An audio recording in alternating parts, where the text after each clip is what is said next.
Olá pessoal, tudo bem? Vamos aí com mais um vídeo. Bom, vamos seguindo aí o conselho do Tessalonicenses, né? Primeiro de Tessalonicenses, capítulo 5, versículo 21. Examinai tudo e retenha o que é bom. Tá, hoje nós vamos falar então um pouco sobre o nome de Deus. Então, assim, não foi no Gênesis, né, para Adão, para Sete ou Noé, né, que Deus haveria de revelar o seu nome, o seu verdadeiro nome, né?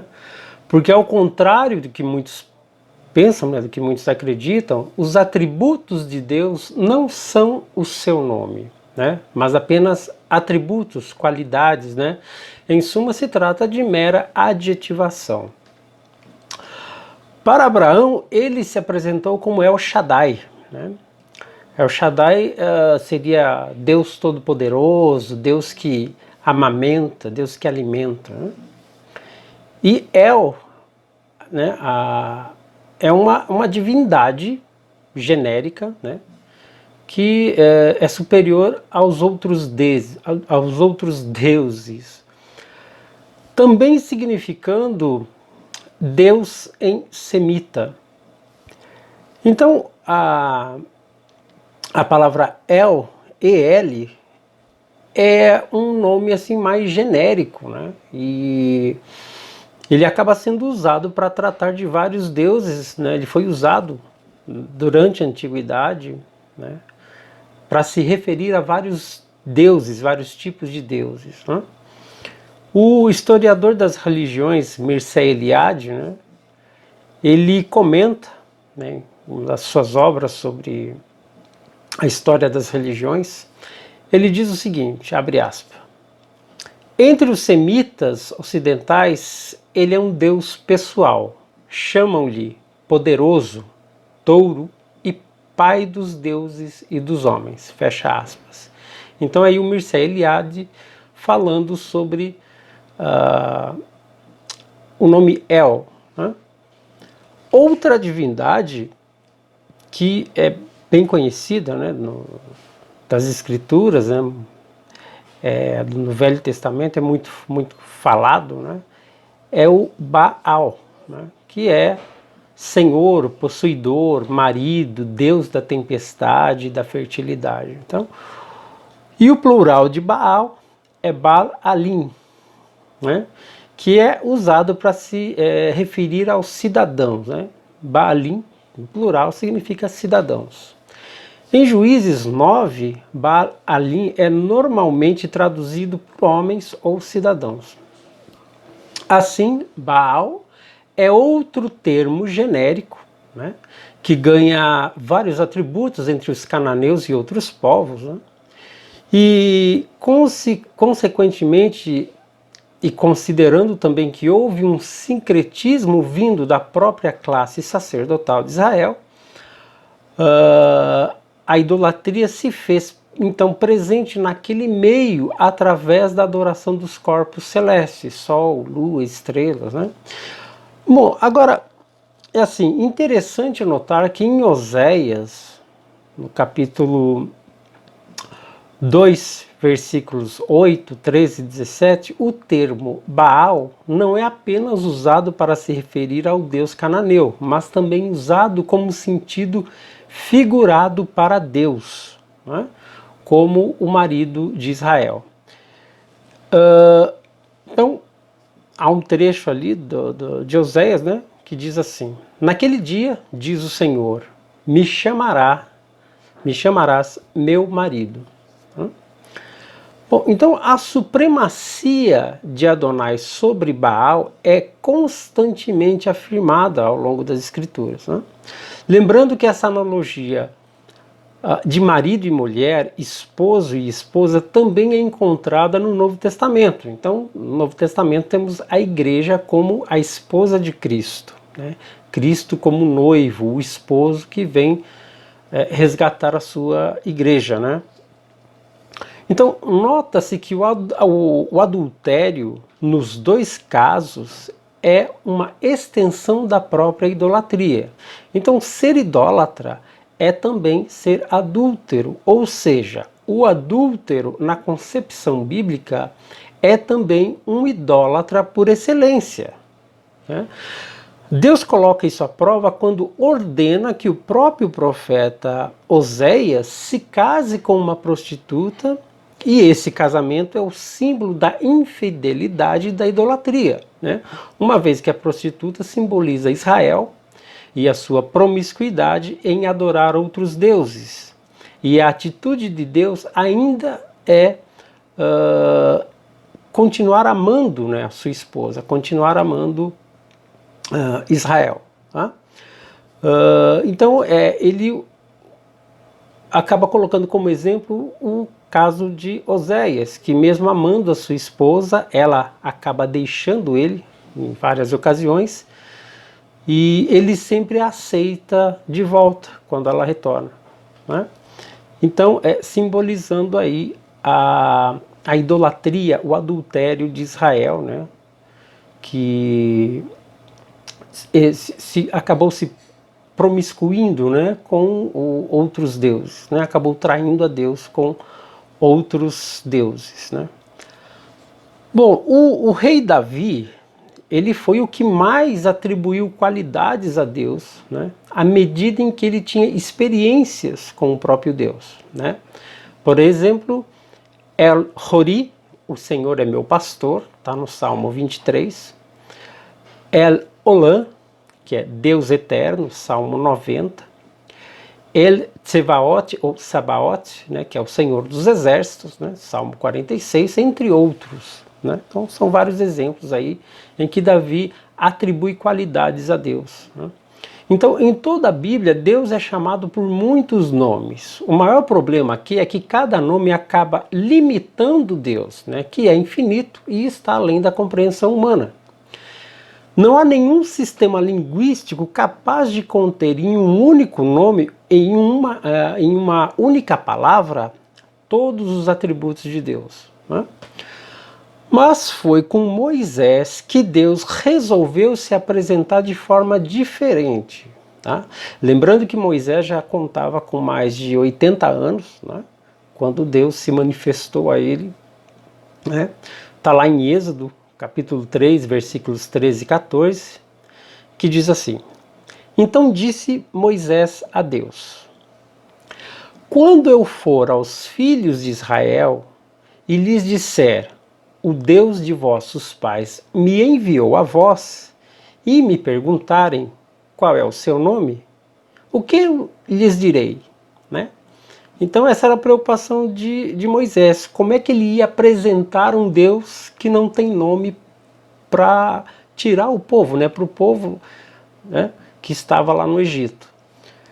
E a resposta, na tradução que é mais conhecida, né, a resposta que Deus deu a Moisés foi: eu sou o que sou. Só que resposta idiota, né? Por quê? Eu sou o que sou. Tá, resolveu alguma coisa, né? Quer dizer, Moisés, se fosse dessa forma, Moisés se sentiria como? Tá, mas e aí? O que eu falo, né? Mesma coisa, perguntarem para mim o que eu sou, qual é o meu nome, eu vou dizer, eu sou o que sou. Tá, e daí? Né? Mas veja,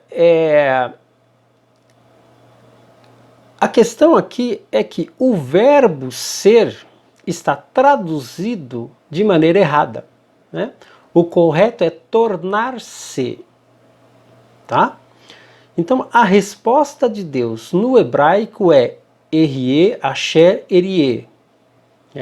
Em uma tradução mais próxima, em português, ficaria algo em torno de serei o que serei, ou ainda, eu me tornarei aquilo que tu queres que eu me torne para ti. Então, dessa forma, Deus nos permite nomeá-lo através das experiências que nós temos com ele, como acontece com Davi. Então, cabe a nós dar nome a Deus, porém, serão sempre atributos, qualidades, meros adjetivos, tá? Então, assim, errer é o verbo ser no futuro da primeira pessoa, né? Então, eu serei. Tá? Então, Moisés pediu um nome a Deus, mas não ganhou apenas um nome. Deus deu a Moisés um conceito através do sagrado tetragrama. Yod, Rei, Vav, Rei, que é essa imagem que eu vou colocar agora, né, para vocês olharem aqui no original, né? Yod, Rei, Vav, Rei. Bom, embora muitos considerem o tetragrama impronunciável, houve uma pronúncia, né? Quando o povo hebreu foi para o exílio na Babilônia, os escritos sagrados eles foram preservados e o nome de Deus foi protegido dos ímpios. Tá? Foi assim que deixaram de pronunciar o tetragrama, né? Substituindo ele por sinônimos, né? Santo, Casa da Santidade, Reino de Deus, entre outros, evitando assim usar o nome de Deus em vão. Né? Hoje a pronúncia foi esquecida, a pronúncia original, né, de tão bem guardada, ela acabou se perdendo. Tá? E foram os maçoretas, que eram escribas judeus, que no século X depois de Cristo criaram um sistema linguístico com novas regras, adicionando as vogais da palavra Adonai entre as letras do tetragrama. Yod, Rei, Vav, Rei. Resultando em Yahovahi. Substituindo primeiro A por E e excluindo o I, acaba originando a palavra Yehová. Posteriormente, essa palavra, Yehová, foi latinizado para Jeová. Né? Outra tentativa de transliteração, também muito aceita por eruditos, é Yahvé ou Javé, logo transliterada para o português por Javé. Há aqueles que defendem que a pronúncia correta, ao menos mais próxima, é Yaohu. Né? Apesar da popularidade desses nomes, né, Jeová, Javé, e pelo seu uso em algumas denominações, né, em algumas igrejas, essa não é a pronúncia correta, visto que nem mesmo os judeus messiânicos usam esses nomes.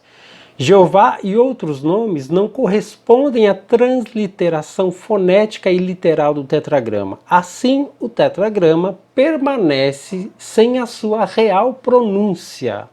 Né? No entanto, Yod, Rei, Vav, Rei contém um mistério revelado.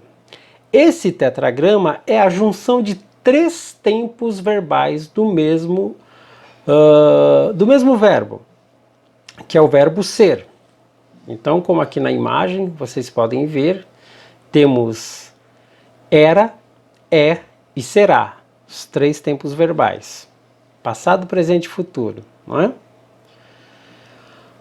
As primeiras sílabas dos 3 tempos verbais, ser, formam o tetragrama, transliterado e traduzido para eterno, porque se entende que aquele que era, é e será não tem começo e nem fim, por isso ele é eterno. Então está mais próximo do significado do tetragrama, né? Do nome de Deus, pois é um nome que não o limita, né? Se for colocar dessa forma. Tá? Então é aquilo que chega mais próximo de um significado para o tetragrama, é eterno. E até hoje no hebraico não se usa o verbo ser no presente, devido ao conceito que diz: você pode ter sido ou poderá ser, mas só Deus é. Porque a nossa existência depende da existência dele, pois ele dá vida a tudo. Né? Então, curiosamente, o verbo ter é trocado pelo verbo existir. E esse uso é corrente entre a comunidade judaica. Então, por exemplo, nós dizemos assim: eu tenho um carro. Né? Só que para eles é assim: existe um carro para mim. Né? Eu tenho uma esposa. Existe uma esposa para mim. Então, o verbo ter ele é trocado pelo verbo existir. Né? Então, desde a antiguidade, os judeus eles possuem métodos específicos de interpretação das escrituras, né? Então, a Midrash é um método de interpretação e ela tem 4 níveis de profundidade. Mas logo no início do cristianismo, esses métodos de interpretação foram excluídos. Tá? Então, o problema da Septuaginta, né, e traduções mais modernas é que os gregos usaram alegorias para interpretar os textos bíblicos, dando a eles várias interpretações, deixando-os desse modo muito mais subjetivo, podendo desconectar com o texto original, né? E uma outra questão é que a cultura grega era uma cultura, então, politeísta, né? Enquanto que a cultura judaica era monoteísta, né? Então, esse choque cultural acaba sendo uma barreira na hora da tradução, né, de se entender, né, o texto original. O tetragrama também esconde a essência da criação, né, homem e mulher. Então, a palavra homem em hebraico é ish e a palavra mulher é ishá. Perceba que ambas as palavras são bem parecidas, apenas 2 letras são diferentes, iod e rei. Juntando essas 2 letras, forma-se uma parte do tetragrama, iod, rei.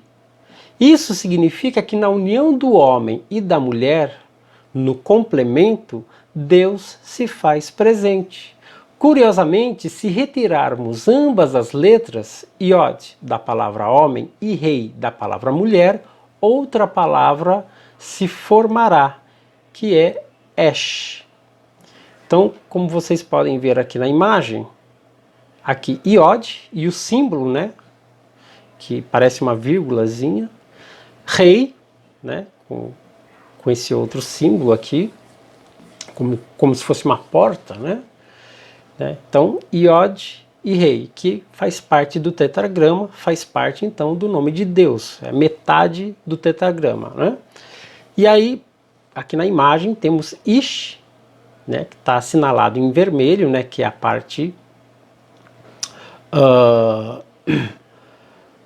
né, do homem, né?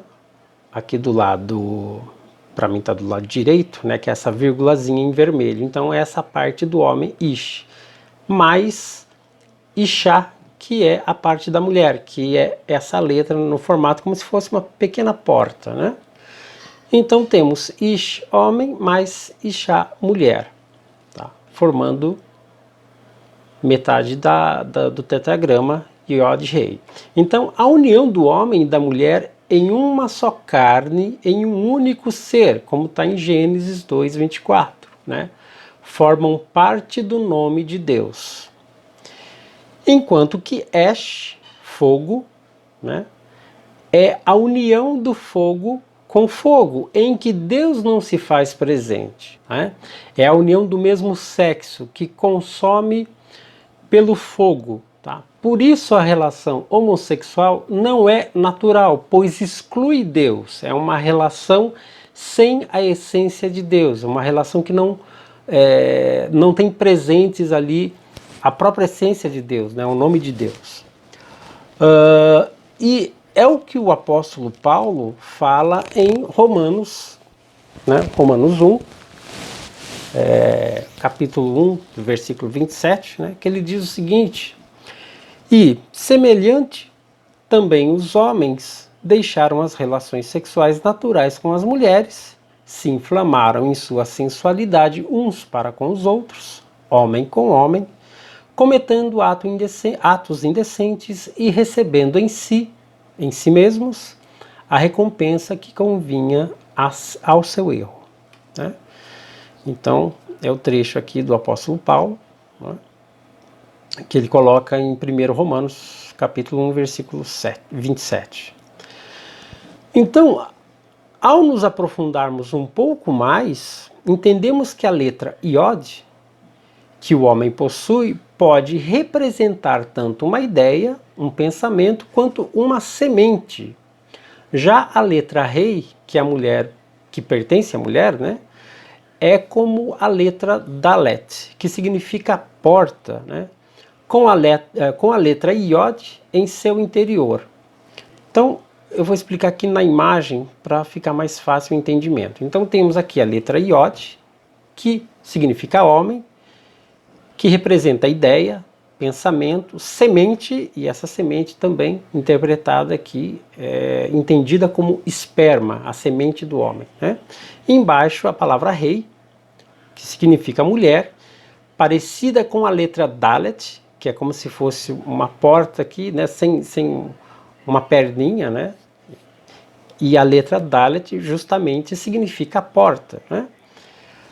E se pegar a letra Dalet e colocar o Iod, né, o Iod dentro, né, então vai se formar a palavra rei, mulher. Então é como se colocasse o Iod dentro, né, de Dalet, ou entrando, né, pela porta, que formaria então a palavra rei, que significa mulher. Ou seja, é a mulher tomando posse da ideia, ou do pensamento, ou da semente, né, do esperma do homem, para ajudar o homem a trazer à luz a uma nova realidade, a uma nova vida, né? Então é como se a mulher possuísse a semente do homem, o esperma, para gerar uma nova vida, né? Então é ela que recebe a semente. Então, tal função só pode ser realizada de maneira natural, naturalmente, com a união do homem e da mulher. Num relacionamento homossexual não existe procriação, né? Então, outros mistérios podem ser encontrados e revelados através do nome de Deus, né? O alfabeto hebraico, ele vai além de religião, de raça, de época, de geografia, enfim. Agora, a compreensão de Deus, né, é infinitamente limitada. Tudo que temos são pequenos vislumbres, graças à misericórdia do Pai, e só podemos compreendê-lo e chegar até ele através de Jesus Cristo, né? Bom, pessoal, então é isso. Eu quis trazer para vocês aí um pouco sobre essa questão do nome de Deus, do tetagrama, né? Para a gente discutir e refletir um pouco sobre isso, sobre esse tema que particularmente eu gosto muito, né? Eu agradeço mais uma vez aí pela presença de vocês. Deixem aí o like, o comentário de vocês, né? Façam aí os seus comentários, compartilhe o vídeo se você gostou também, né? E vamos aí com os próximos vídeos. Faça o seu caminho.